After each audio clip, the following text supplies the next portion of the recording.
Hello officers, welcome to daily current affairs classes.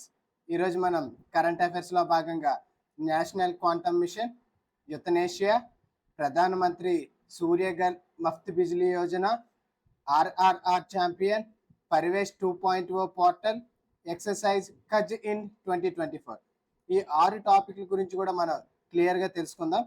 అందులో భాగంగా ఈరోజు కరెంట్ టాపిక్లో ఉన్న మొదటి అంశం నేషనల్ క్వాంటమ్ మిషన్. తాజాగా సైన్స్ అండ్ టెక్నాలజీ మంత్రిత్వ శాఖ వారు, ministry of science and technology వారు 4 టీ హబ్లను ఏర్పాటు చేస్తున్నట్లు ప్రకటించడం జరిగిందండి. సో ఈ 4 టీ హబ్లను కూడా 17 రాష్ట్రాలు మరియు 2 కేంద్రపాలిత ప్రాంతాల్లో వీటిని ఏర్పాటు చేస్తున్నట్టుగా ప్రకటన అనేది చేయడం జరిగింది. సో ఏ మంత్రి అంటే ministry of science and technology వారు. ఓకే, ఈ 4 టీ హబ్లను ఎక్కడెక్కడ ఏర్పాటు చేస్తున్నారంటే క్వాంటమ్ కంప్యూటింగ్ దీనిని బెంగళూరులో ఏర్పాటు చేయనున్నారండి. ఇది ఇండియన్ ఇన్స్టిట్యూట్ ఆఫ్ సైన్స్లో బెంగళూరులో ఏర్పాటు చేయనున్నారు. నెక్స్ట్ క్వాంటమ్ కమ్యూనికేషన్ ఐఐటి మద్రాసులో ఏర్పాటు చేయనున్నారు. క్వాంటమ్ సైన్సింగ్ మరియు మెట్రాలజీని ఐఐటి బాంబేలో, క్వాంటమ్ మెటీరియల్స్ అండ్ పరికరాలను ఐఐటి ఢిల్లీ.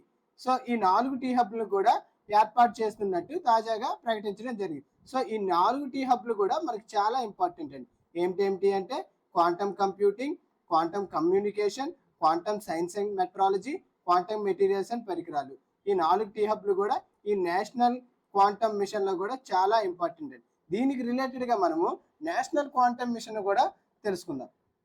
ఓకే, ఈ నేషనల్ క్వాంటమ్ మిషన్ను మొదటిసారిగా 2023లో ప్రకటించడం జరిగిందండి. సో దీన్ని ఎప్పుడు ఆమోదించడం జరిగిందంటే 2023లో దీన్ని ఆమోదించడం జరిగింది.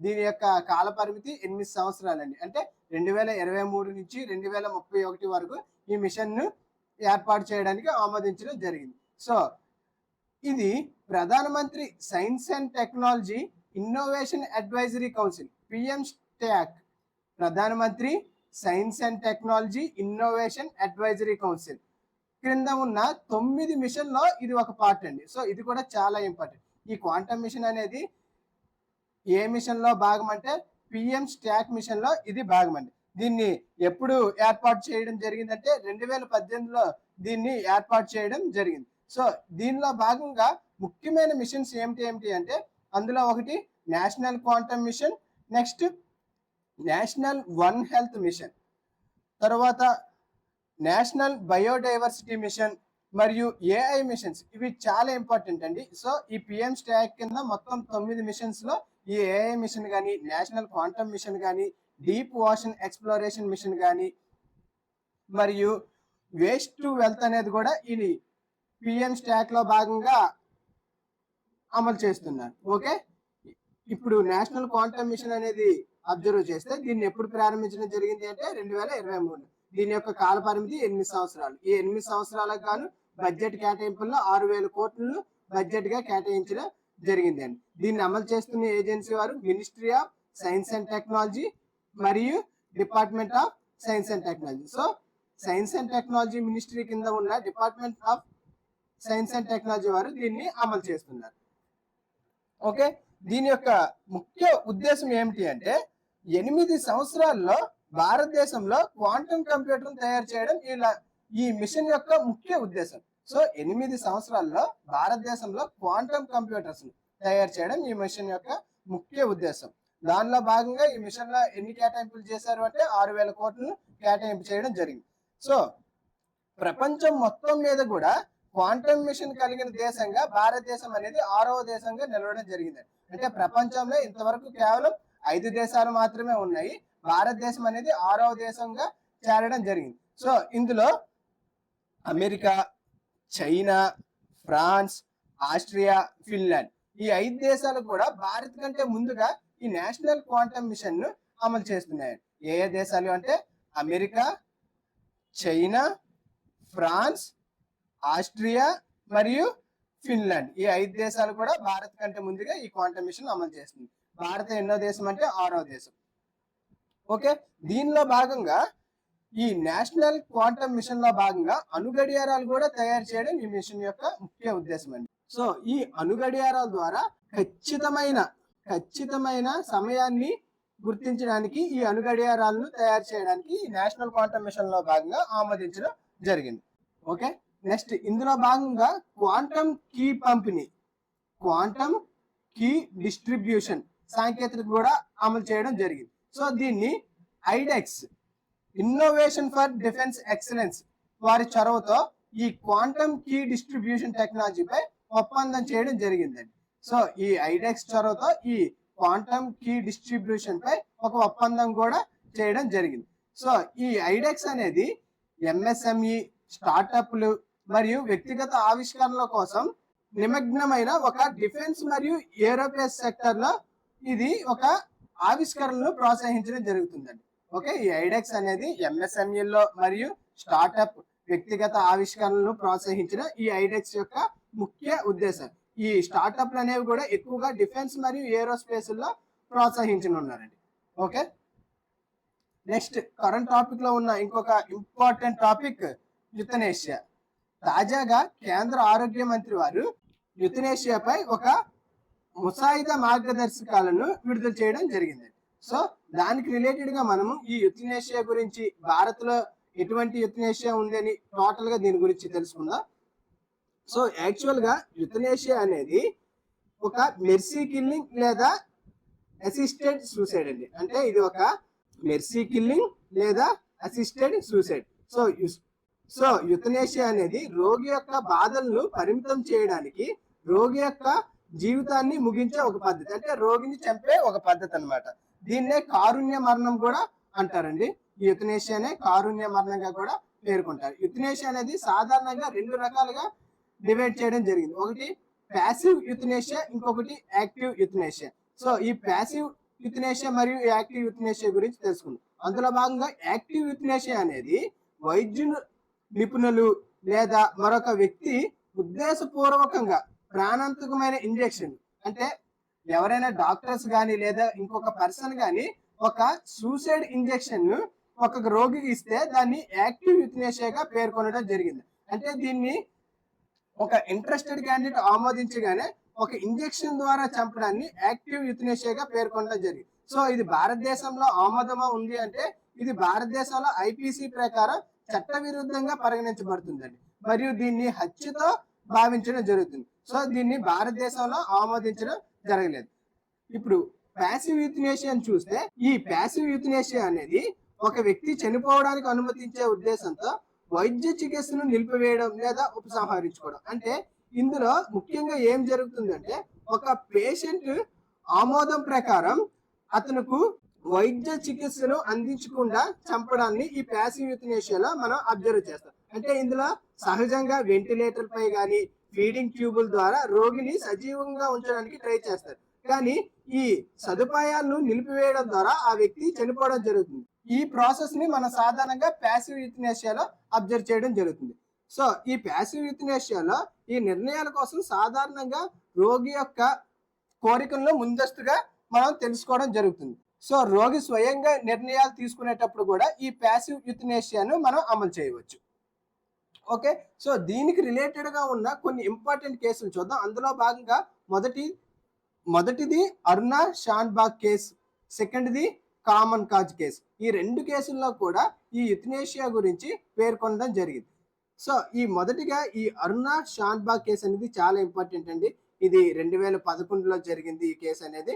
సో ఈ కేసు అనేది ఒక నర్సుపై, అంటే అరుణా షాన్బాగ్ అనే నర్సుపై అతి క్రూరంగా లైంగిక వేధింపులు చేయడం వల్ల ఆమె 42 సంవత్సరాల పాటు వెంటిలేటర్ పై బ్రతకడం జరిగిందండి. అంటే ఒక లైంగిక వేధింపుల కారణంగా ఆమె 42 సంవత్సరాలు ఒక వెంటిలేటర్ పైనే ఆమె జీవించడం జరిగింది. సో ఆమె 2011లో యుథనేషియా మరణానికి అనుమతించాలని సుప్రీంకోర్టులో ఒక పిటిషన్ వేయడం జరిగింది. అప్పుడు ఈ కేసు అనేది లైమ్ లైట్ లోకి రావడం జరిగిందండి.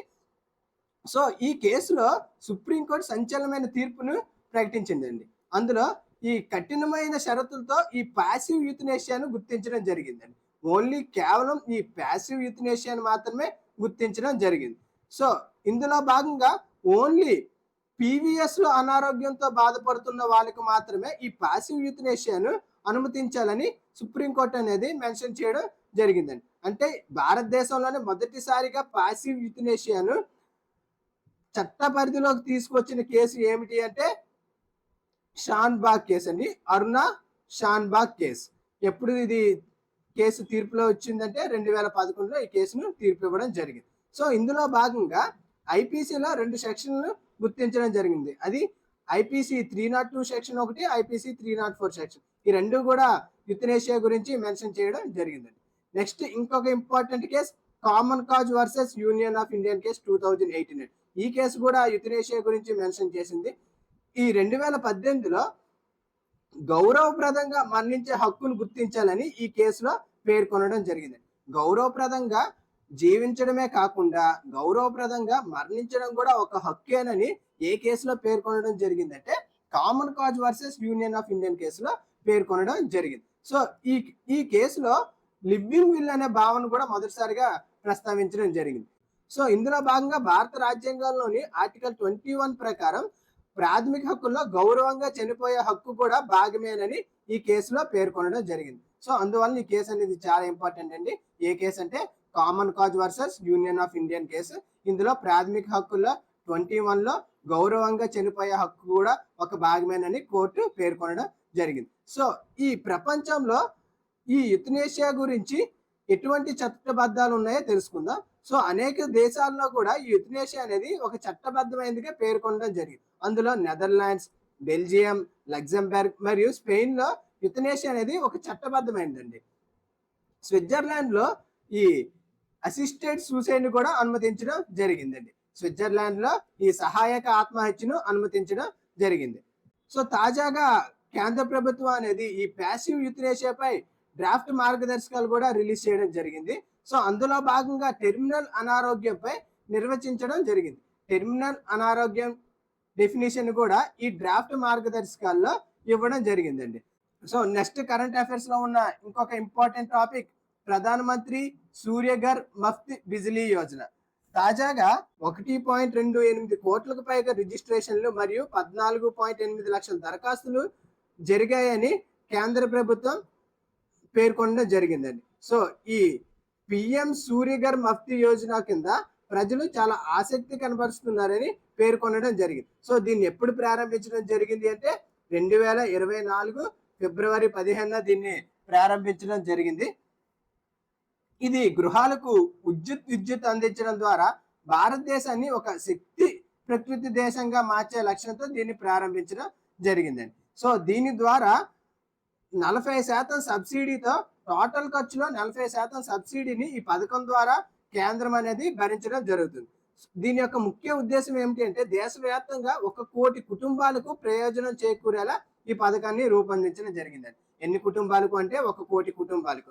టోటల్ గా దీని ద్వారా 75,000 కోట్ల విద్యుత్ ఖర్చు అనేది మిగలడం జరుగుతుందని అంచనా వేయడం జరుగుతుంది. ఓకే, దీనికి రిలేటెడ్ గా మన ఇండియాలో సౌరశక్తి గురించి తెలుసుకుందాం. భారతదేశం అనేది ప్రపంచంలోనే సౌరశక్తి దృష్ట్యా 5వ స్థానంలో నిలవడం జరిగిందండి. ఓకే, ప్రపంచంలో ఎన్నో స్థానంలో ఉందంటే 5వ స్థానంలో నిలవడం జరిగిందండి. సో భారతదేశం అనేది 2022 నాటికి 100 గిగావాట్ల టార్గెట్ ను ప్రకటించడం జరిగింది. కానీ 2023 నాటికి అరౌండ్ 73.32 గిగావాట్లకు చేరుకోవడం జరిగింది. అంటే 2022 నాటికి 100 గిగావాట్లు టార్గెట్ చేసుకోగా కానీ 2023 నాటికి ఎంతకి రీచ్ అయింది అంటే 73.32 గిగావాట్లకు చేరుకోవడం జరిగింది. సో దీనికి రిలేటెడ్ గా ఇంపార్టెంట్ అలయన్స్ చూద్దామండి. అదే international solar alliance. International solar alliance దీని యొక్క సెక్రటరీ ఎక్కడ ఉంది అంటే గురుగ్రామ్ లో ఉందండి. దీని యొక్క సెక్రటరీ ఎక్కడ ఉంది? గురుగ్రామ్, హర్యానాలో ఉంది. ఓకే, దీన్ని ఎప్పుడు ప్రారంభించడం జరిగింది అంటే 2015 UNFCCCలో కాన్ఫరెన్స్ ఆఫ్ పార్టీ 21 అనేది ప్యారిస్ లో జరగడం జరిగింది. సో ఈ సదస్సులో దీన్ని మొదటిసారిగా ప్రారంభించడం జరిగిందండి. ఎప్పుడు అంటే 2015.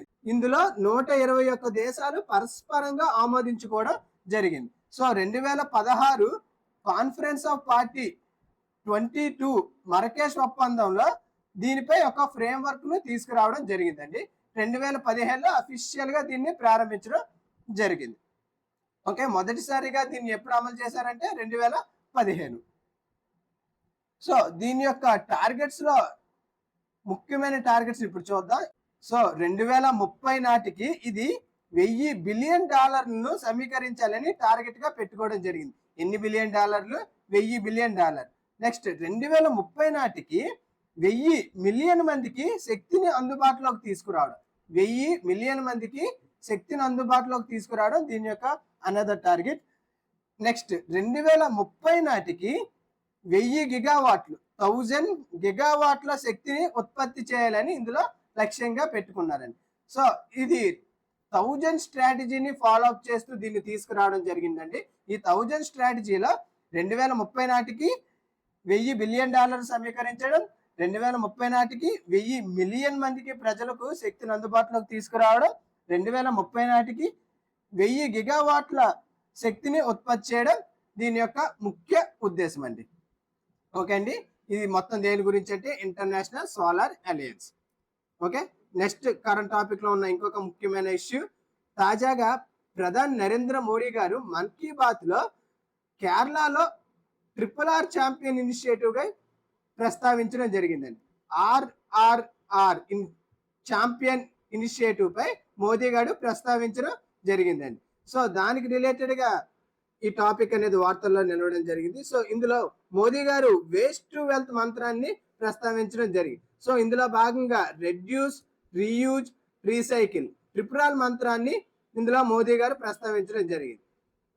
సో కేరళలో కోజికోడ్ లో 74 ఏళ్ల సుబ్రమణియన్ 23,000కు పైగా కుర్చీలను మరియు వేస్ట్ ను మొత్తాన్ని కలెక్ట్ చేసి వేస్ట్ టు ఎనర్జీగా తయారు చేయడం జరుగుతుంది. ఇందులో రెడ్యూస్, రీయూజ్, రీసైకిల్ ఛాంపియన్ గా ప్రసిద్ధి చెందడం జరిగిందండి. అందువల్ల మోదీ గారు వీటిని ప్రస్తావించడం జరిగింది. సో ఈ RRR ఛాంపియన్ అనేది ఎక్కడ జరిగింది అంటే ఈ ఇనిషియేటివ్ కేరళలో అండి. ఓకే, సో దీనికి రిలేటెడ్ గా ఈ RRR రెడ్యూస్, రీయూజ్, రీసైకిల్ కేంద్రాలను 2023లో స్వచ్ఛ భారత్ మిషన్ 2.0లో భాగంగా ప్రారంభించడం జరిగిందండి. 2023లో స్వచ్ఛ భారత్ మిషన్ 2.0లో భాగంగా దీన్ని ప్రారంభించడం జరిగింది. ఓకే, దీనిలో భాగంగా ఈ RRRలో భాగంగా వేస్ట్ బుక్స్ కానీ, టాయ్స్ కానీ, షూస్ కానీ, బట్టలు కానీ కలెక్ట్ చేసి ఈ వేస్ట్ నుండి ఎనర్జీ ఉత్పత్తి చేయాలనేది ఈ కార్యక్రమం యొక్క ముఖ్య ఉద్దేశం అండి. దీని ద్వారా ఇది ఒక సర్క్యులర్ ఎకానమీకి తోడ్పడుతుందని దీన్ని ప్రారంభించడం జరిగిందండి. ఒక సర్క్యులర్ ఎకానమీకి ఇది తోడ్పడుతుందని భావించడం జరిగింది. ఓకే, నెక్స్ట్ కరెంట్ టాపిక్ లో ఉన్న ఇంకొక ముఖ్యమైన అంశం పరివేష్ 2.0 పోర్టల్. సో దీనిని ministry of environment, forest and climate change వారు ఈ పరివేష్ 2.0ను ప్రారంభించడం జరిగింది. ఈ పరివేష్ అనగా proactive, responsive facilitation by interactive and virtuous environmental single window hub. Okay, దీన్ని ఎవరు ప్రారంభించారంటే ministry of environment, forest and climate change వారు 2018లో మొదటిసారిగా దీన్ని ప్రారంభించడం జరిగింది. ఇప్పుడు 2.0ను కూడా ప్రారంభించడం జరిగింది. దీని యొక్క ముఖ్య ఉద్దేశం ఏమిటి అంటే పర్యావరణ అనుమతులు మరియు అటవీ అనుమతులు కోసం ఈ పోర్టల్ ను తీసుకురావడం జరిగిందండి. ఈ పోర్టల్లో ఈ అనుమతుల్ని అన్నిటినీ కూడా ఆమోదించడం జరుగుతుంది. దీనిని కూడా పారదర్శకంగా మరియు జవాబుదారీతనంగా ఉంచడం కోసం ఈ పోర్టల్ ను తీసుకురావడం జరిగింది. ఈ పోర్టల్ ద్వారా ఈజ్ ఆఫ్ డూయింగ్ బిజినెస్ మెరుగుపరుస్తుందని మరియు మెరుగైన పర్యావరణ పాలన నిర్ధారిస్తుంది మరియు క్లియరెన్స్ లో కూడా ఎటువంటి జాప్యం కూడా లేకుండా త్వరగా క్లియరెన్స్ అయ్యే విధంగా ఈ పోర్టల్ ను తీసుకురావడం జరిగింది. ఈ పోర్టల్ ని ఎవరు అభివృద్ధి చేసేవారు అంటే ministry of environment, forest and climate change వారు తీసుకురావడం జరిగింది. ఓకే, నెక్స్ట్ కరెంట్ టాపిక్ లో ఉన్న ఇంపార్టెంట్ ఎక్సర్సైజ్ కజ్ ఇండ్ ఎక్సర్సైజ్ 2024.